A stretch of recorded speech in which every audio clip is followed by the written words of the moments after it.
الله رب ذوالجلال بیان فرمائی انما المؤمنون اخوه. خبر دادا او بلندا چې دا مسلمانان د ایمان خاوندان دا رونه دي، دینی رونه دي، نسبی نه. که یو انسان د دنیا په یو ګوټ کې دی او بل مسلمان دا د دنیا په بل ګوټ کې دی، دا دواړه د کلمې رونه دي. انما المؤمنون اخوة، مسلمانان د ایمان خاوندان الله رب ذوالجلال بیان فرمایي دا خپل منځ کې رونه دي. فاصلحوا بین اخویکم، او تاسو اصلاح کوئ، روغ راولئ په خپلو رونو په منځ کې. یو دوه رونه روان شو نو نورو مسلمانانو له پکار دي چې د دغه دوه مسلمانانو روغ راولي.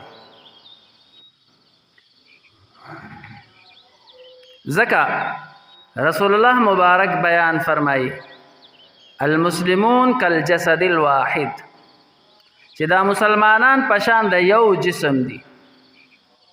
ان اشتکا بعضه اشتکا کله، که یو عضو تا او یو جز تا تکلیف ور ارسی نو تمام جسم ته به تکلیف وي.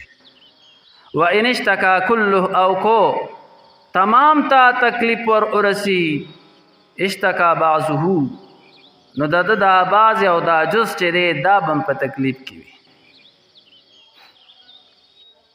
په جامع الفاظو کې رسول الله مبارک د مسلمانانو د خپل تعلق او د حقوق العباد د ادا کولو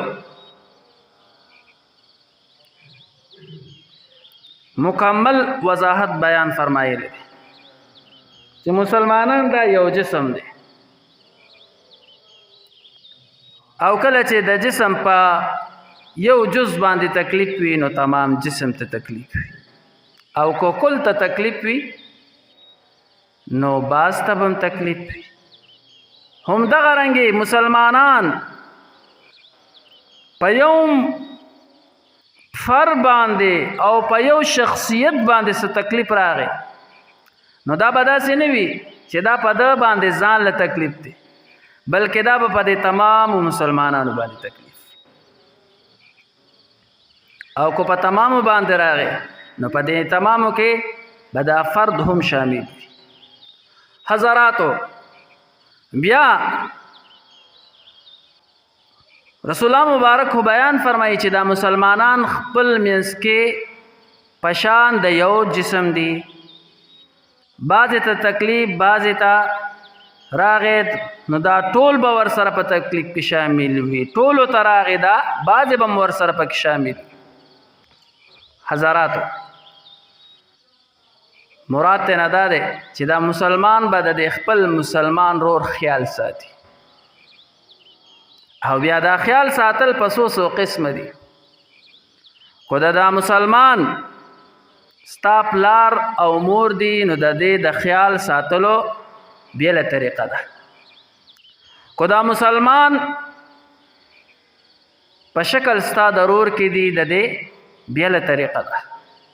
خو دا مسلمان په شکل ستا د ګاونډي کې دی د دې بیله طریقه ده. او کله چې انسان د دغه خیال وساتي نو آخرت خو به خامخا ښایسته کېږي، خو په دنیا کې ورسره الله رب ذوالجلال ډېر احسان وکړي.